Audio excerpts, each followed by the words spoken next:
今日教大家一個手法咧，係幫小朋友咧推背脊，用一個小朋友嘅小兒推拿手法，幫佢哋防止鼻敏感，同埋可以減輕鼻敏感嘅發作嘅噃啊！因為而家好多小朋友都有鼻敏感啊。咁我哋咧首先用啲 BB 油或者係咧有啲溫暖嘅 body lotion。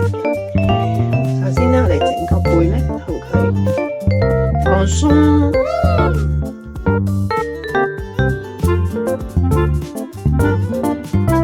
精油或者係鼻油先，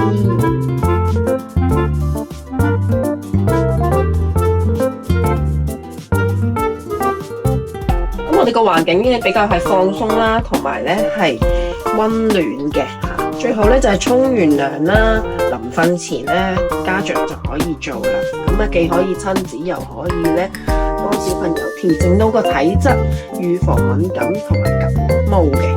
因為身體好咗都冇咁容易感冒嘅話，咁唔係想象中咁難嘅，其實都係幾個簡單嘅手法。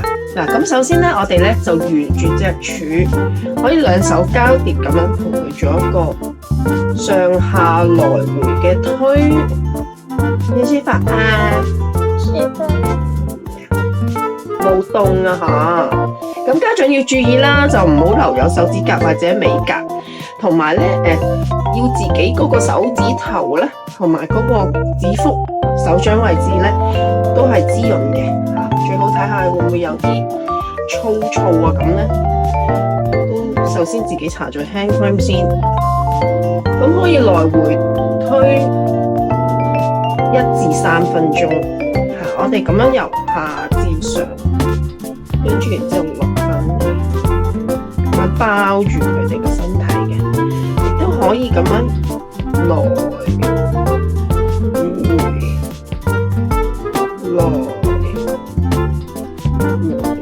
咁注意力度啦，同埋睇住小朋友嘅反應喎，係咪好開心啊？因為咧嗱，呢個脊柱咧，其實係我哋人體咧好重要嘅氣血公路嚟噶喎。如果呢度有堵塞嘅話咧，其實佢哋會成日都覺得唔舒服啊，有痰或者吸收得唔好啊。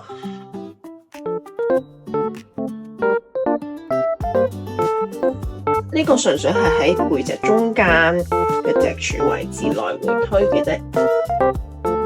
好，咁第二呢，因為呢肺呢都係好重要㗎，好多時小朋友呢就係有好多痰啊，或者食咗啲甜嘢啊、凍嘢咁樣呢，脾胃同埋個脾胃同埋個肺啊都唔係咁好，咁所以呢，我哋都會喺肺俞嘅位置呢，同佢哋做一個推拿嘅。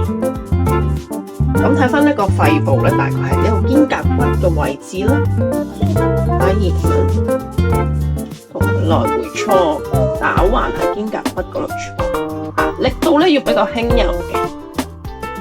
你發啊？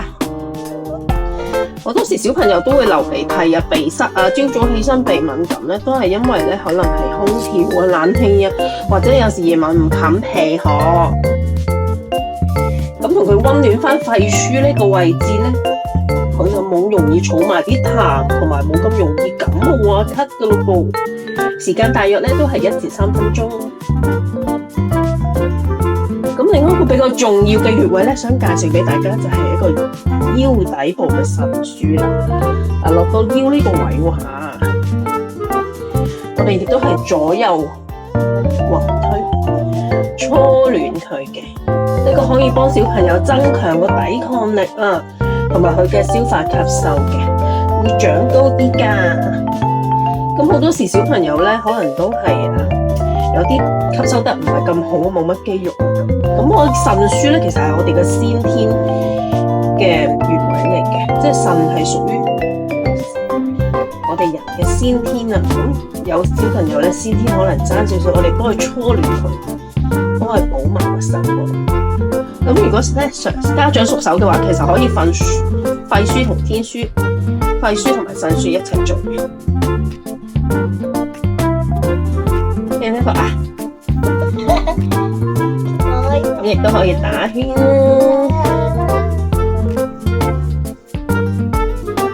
咁另外咧，好多小朋友咧都會話有鼻水倒流啊，或者病得耐咧。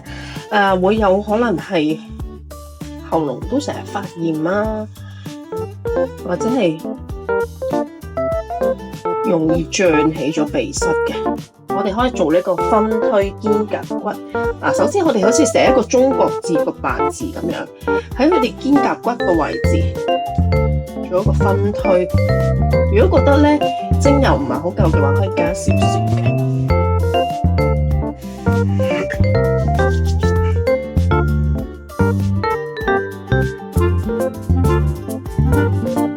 亦都可以按住咁樣推啦。